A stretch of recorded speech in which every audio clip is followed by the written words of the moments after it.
आगे बढ़ते हैं अब मार्केट के टेक्निकल ट्रेंड्स और बिग एंड बोल्ड कॉल्स के लिए अब हमारे साथ केडियानॉमिक्स के सुशील केडिया जुड़े हैं। Sushil ji, good morning. करो एक फिल्मी डायलॉग के साथ शुरुआत करूं। करो।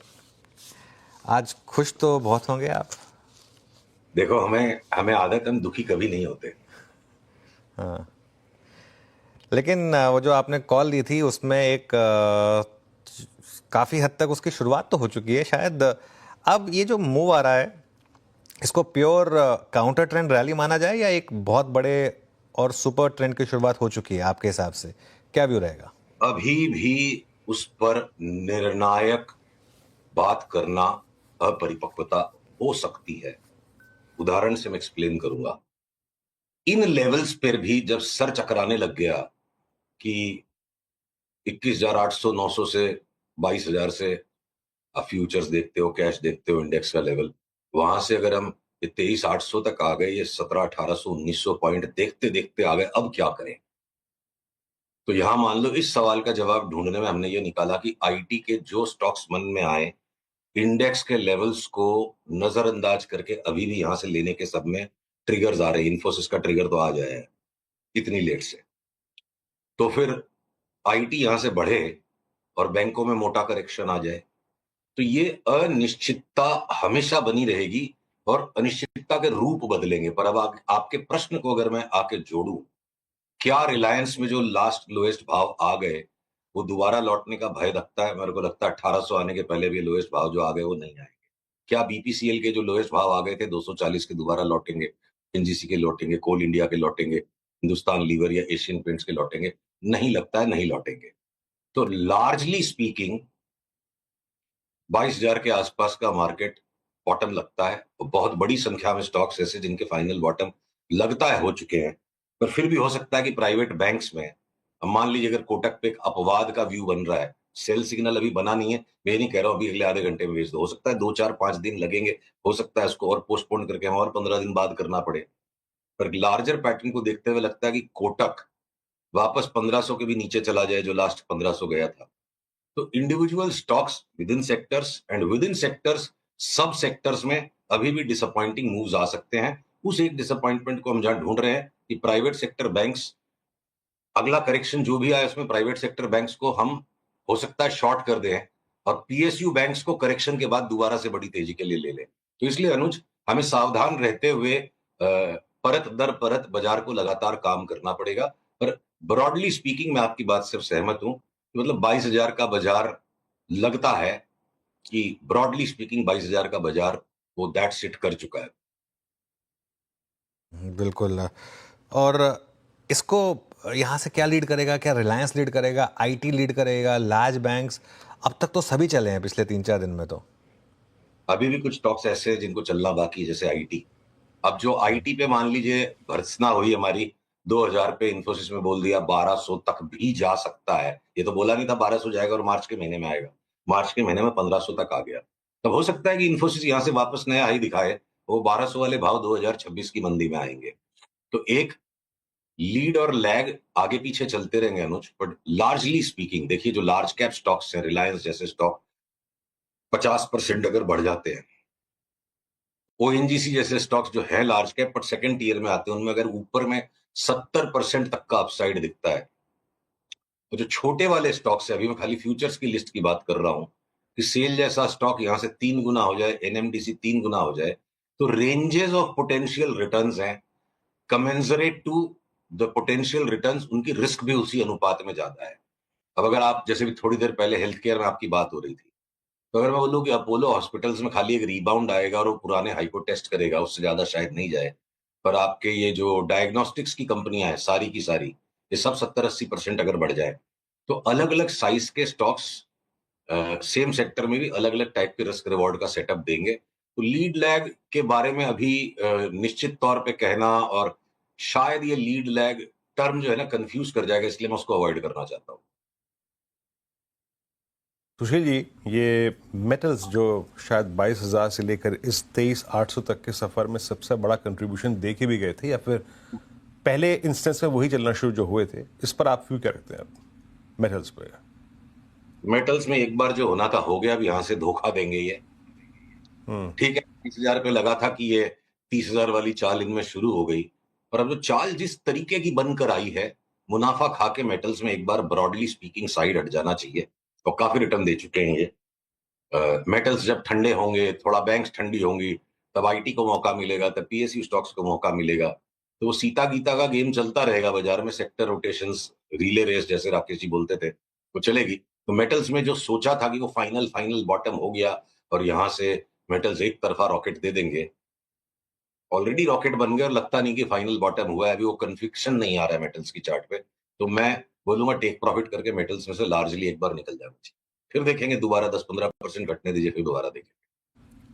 तो प्रॉफिट्स अगर आप बना चुके हैं मेटल्स में तो सुशील जी के मुताबिक आपको वहां से निकलना चाहिए।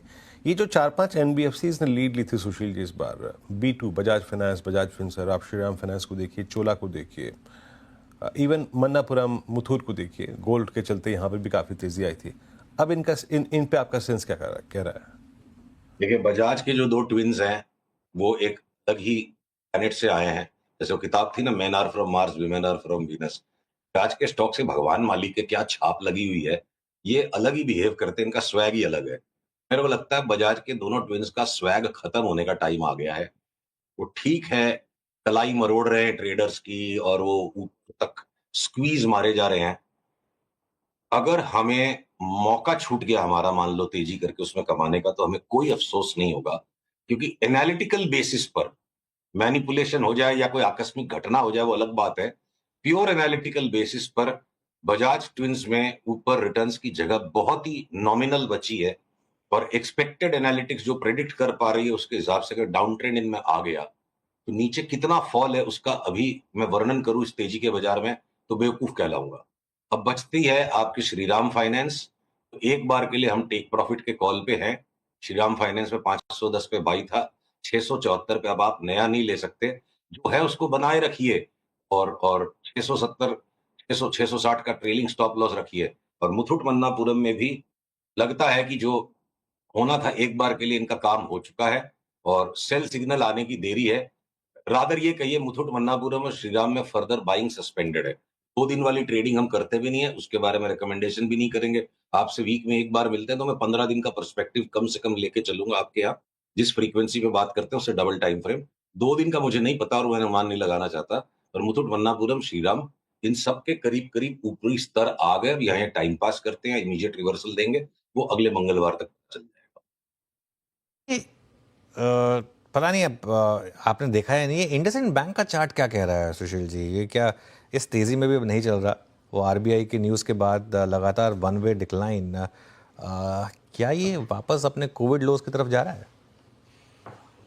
ये इस प्रश्न का उत्तर निकालना बड़ा कठिन है कि ये कोविड लॉस तक जाएगा या नहीं जाएगा। शायद ये नहीं जाएगा। मुझे लग रहा है कि अब ये बॉटमिंग आउट जोन में है। बॉटम को मैं प्रीएम्प्ट करके प्रेडिक्ट नहीं करूंगा। मैं स्टॉक पे कुछ नहीं करूंगा जब तक ये 705 के नीचे नीचे 706 के नीचे, मैं फ्यूचर्स की बात कर रहा हूँ। जिस दिन ये 706 के ऊपर चल निकलेगा, आपको लगेगा कि 647 से 706 कितना ऊपर है, तो ठीक है, वो उस तरह की वॉलेट सस्ता लेने के चक्कर में हो सकता है 100 रुपया लग जाए। तो इसको एक बार 706 के ऊपर जाने के बाद हमारा रुझान हो जाएगा कि ये तेजी की तरफ चल चुका है। हो सकता है वो होने के पहले और भी 30-40 रुपया घट जाए। इसको तब तक ये पक्का बॉटम का फॉर्मेशन कंप्लीट नहीं करता, मैं यहाँ होशियारी नहीं मारना चाहता अनुज। और 706 आज की तारीख में लगता है क्रॉस होने के बाद इसका अप ट्रेंड कंफर्म होगा। हो सकता है कि उसके और 2 सप्ताह गुजरने के बाद वो 706 की जगह वो लेवल 665 का हो जाएगा। फिलहाल मैं इंडस्ट्री में कुछ नहीं करूंगा, 706 के ऊपर निकलेगा तो तेजी करूंगा। इस भाव से और मंदी करना समझदारी नहीं लगती। आपकी तरफ से इस समय चार्ट पर कौन से स्टॉक्स हैं जो ब्रेकआउट के एकदम तैयार हैं, जिनको आप इस भाव पे भी लेना चाहेंगे? आईटी के स्टॉक्स मैं फर्स्ट कह चुका, और उसके सिवा थोड़े थोड़े पुल बैक में दुनिया भर के स्टॉक्स है जो अब आप ले सकते हो। कैश के अंदर में इतनी बड़ी लिस्ट है कि आपको मुझे 1 घंटे का टाइम देना पड़ेगा। तो ब्रॉडली अनलिवरेज्ड इन्वेस्टमेंट बाइंग, किसी भी इंडेक्स के लेवल पर जिस जिस स्टॉक में कोई आपको लगता है करंट आने लग गया, अनलिवरेज्ड इन्वेस्टमेंट बाइंग यहाँ करते हो तो रॉन्ग नहीं होगे। और इस स्टेज पे बाजार के लिवरेज ट्रेडिंग करने वाला आदमी तेजी का व्यू रख करके भी उल्टे सीधे काम करके नुकसान कर सकता है। तो अनलिवरेज ये अभी अभी भी इन्वेस्टमेंट करने का समय है। आई थिंक स्पेकुलेशन के लिए मेंटली बाजार बढ़िया सिचुएशन में होगा। जब हम 24,200 के ऊपर होंगे या हम वापस 23,000 पे होंगे।